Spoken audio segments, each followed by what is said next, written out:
Saurabh Mukherjea, good morning. Thank you for joining us. Healthy Thursday. When I say healthy, good morning. Not in terms of the market fundamental bent, but in terms of price action, in terms of what the composition of screen was. Should one get drawn into yesterday's price action? Because yesterday's price action was very universal. It was a large comeback by some of these beaten down names. Are we nearing the end of the pain for some of these leverage stroke NBFC names where right now there are multiple concerns? I think, Nikush, there's probably two separate issues that you are highlighting there. So, firstly, given this the whole excitement around the world that the Fed will continue easing rates, we are nearly 11 years into this American bull run. It's the longest bull run in US financial history.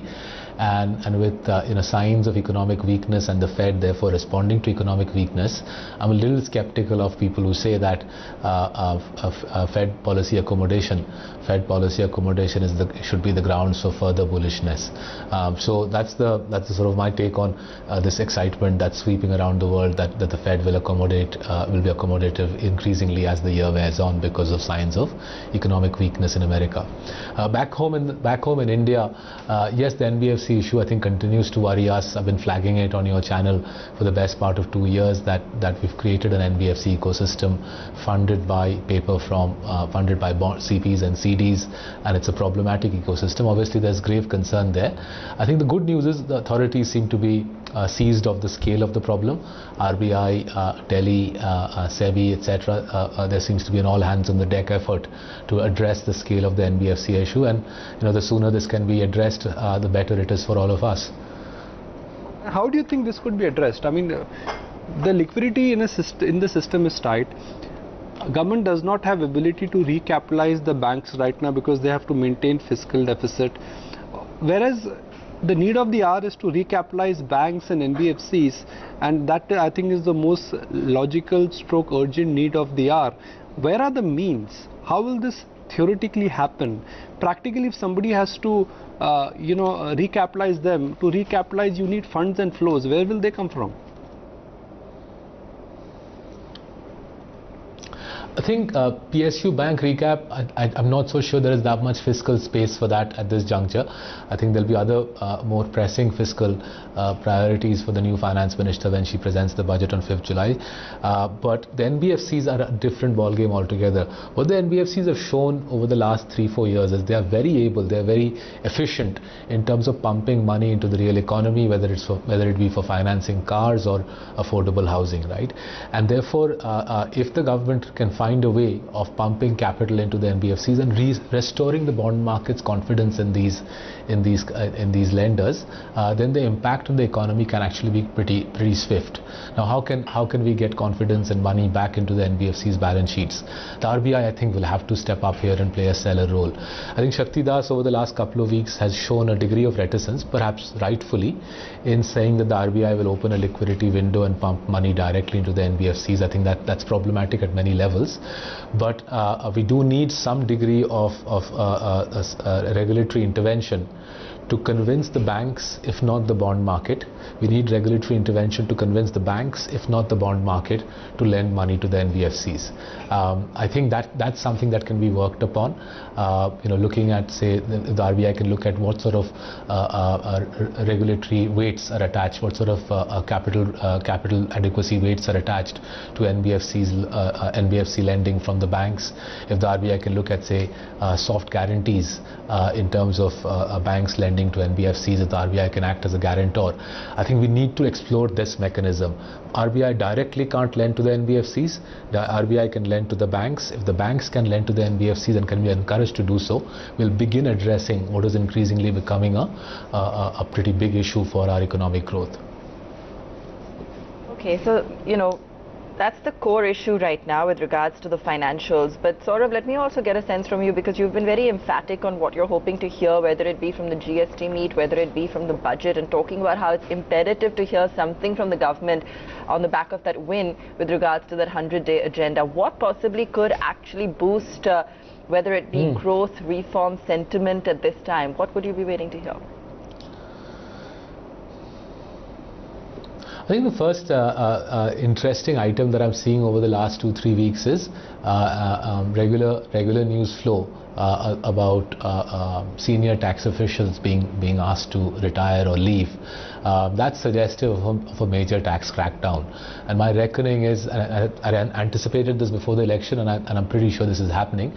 I think we are going to see a major tax crackdown, especially on GST, to some extent on direct taxes as well. If the government can announce over the next couple of months what's being done here, they can announce it at the GST meet, they can announce it at the budget, they can announce it generally. I think if they can give confidence to the rest of the country that tax collections are on the up, GST collections are on the up, and that will begin addressing people's concerns on the fiscal situation, right? So I think that's agenda number one. Item number one, top of the list should be get tax collections going again. GST collections have been pretty sclerotic over the last 12-14 months. They clearly need to be addressed, and good, I think, and all the signs are government's addressing it. Second area is this whole crux of issues around the financial system, debt mutual funds, onto NBFCs, onto real estate. I'm sure there'll be some policy announcements there. I can't preempt them at this stage. And the third is land acquisition. I think if we can hear something from the government on land acquisition and moving policy action on that. Remember, this was a UPA 2 policy initiative to enforce the Land Acquisition Act. Modi government in its first term tried, but then balked at the last minute enforcing an amendment to the Land Acquisition Act. We urgently need to see this changed if there's going to be a new capex cycle. Any movement on that in the monsoon session of Parliament will be a real shot in the arm for business confidence. So three parts to it: tax collection, the problems in the financial services sector, and land acquisition. If we can see movement in the next 90 days on this, I think that will have a big effect on business confidence. Sounding sunny and bullish. I've not heard you so sunny and bullish in a long time. Did you practice yoga this morning? I haven't seen a government with this sort of electoral mandate for a long time. No, I mean, what I'm just trying to understand, Saurabh, because we both are part of industry and we understand the ground activity, the economic pulse, which way consumer demand is moving. What puzzles me, and I'm speaking on behalf of the industry which I represent, which is media, that there are challenges. Why do you think suddenly demand, sentiment, the outlook towards economy, which after 23rd of May should have got cemented, should have got better, should have become much more optimistic, has not changed? I mean, if I tell you, if we take the clock back to 20th of May and we talk about market view, the market view was that if we get a clear mandate, all the pain points in the economy would be over. It's almost 1 month after the election mandate and we've not seen any galvanizing effect of that yet. I think because that's largely because of the escalation in the problems in the financial services sector. You would have noticed that after the elections, the credit rating agencies' downgrade actions became far more frequent. You would have noticed after the elections the sanctions against these major audit firms, as I was highlighting the newspaper articles on senior income tax officials being asked to move on. So obviously the news flow since 23rd May, perhaps by design, has been all about the government saying we are the bosses of the country and we want to put the house in order. So whether you're an auditor, whether you're a taxman, whether you're a credit rating agency, please be careful about what you do and what liberties you take. I think I think it's an appropriate way to start a 5-year term. You want to start on a tough note. You want to get tough things done early on. No point going halfway through the term and trying to deal with the harder questions. I think it's great to see the government doing the tough things first. The challenge that it creates, as you rightly said, it just gets people scared. It makes them apprehensive, and we're seeing the after effects of that on consumer confidence and business confidence. But as I was saying a minute ago, the political mandate they have is unprecedented in the last 20-30 years, and for everybody's sake, they've got to make the most of it in the first 90 days. If this monsoon session, if we don't see major action on the problem points for the economy, that's when I would really worry more. At this juncture, I'm quite optimistic that the government will do the right things to get the ball rolling, start remediating some of these problems that have built up over the last couple of years. Saurabh, how much elbow room does the finance minister have this budget? I mean, what is that creative way in which we can somewhere lift off the burden on the fisc? I don't think this budget itself she has that much room. I mean, for a variety of reasons. Part of the reason is GST is outside our ambit. That's more for the GST Council. Part of the reason we're already a third of the way through the year, and part of the reason is on 1st February, Piyush Goyal's already sounded given so many policy initiatives, put so many policy initiatives on the table. I think her main job should be, Nirmala Sitharaman's main job on 5th July should be to restore confidence in revenue collections, to restore confidence in the reformist zeal of this government, particularly when it comes to big ticket reforms such as say land acquisition programs. I know it's not part of the budget, but it can be made part of the budget speech, and to give investors confidence that we will not get things like more taxes on capital and more rounds of LTC, GT and so on. So I think 5th July is more about confidence building rather than creating some major surprise packages. Honestly, the fiscal room is limited. We are a third of the way already through the year, and Piyush Goyal's memorable February budget already put so many new things on the plate that all in a way takes up whatever fiscal room there was anyway. Since we are talking since we have a rather optimistic tone to our today's conversation, I'm assuming that either you have started shopping or your shopping list is ready. How are you using the current poor or bad headlines to your advantage? I mean, we both know that good news and good prices, they don't come together. News is bad, but prices are good. How are you taking advantage of that?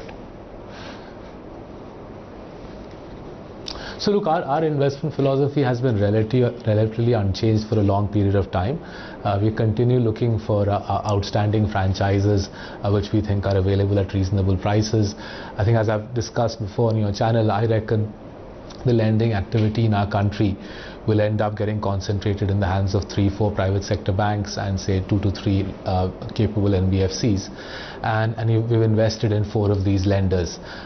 So something like HDFC Bank, I think repeatedly I've highlighted that on your channel.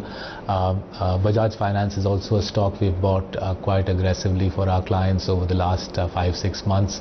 We think it's a well-run NBFC with the further assurance of a large corporate like Bajaj behind it, a cash generative corporate like Bajaj behind it.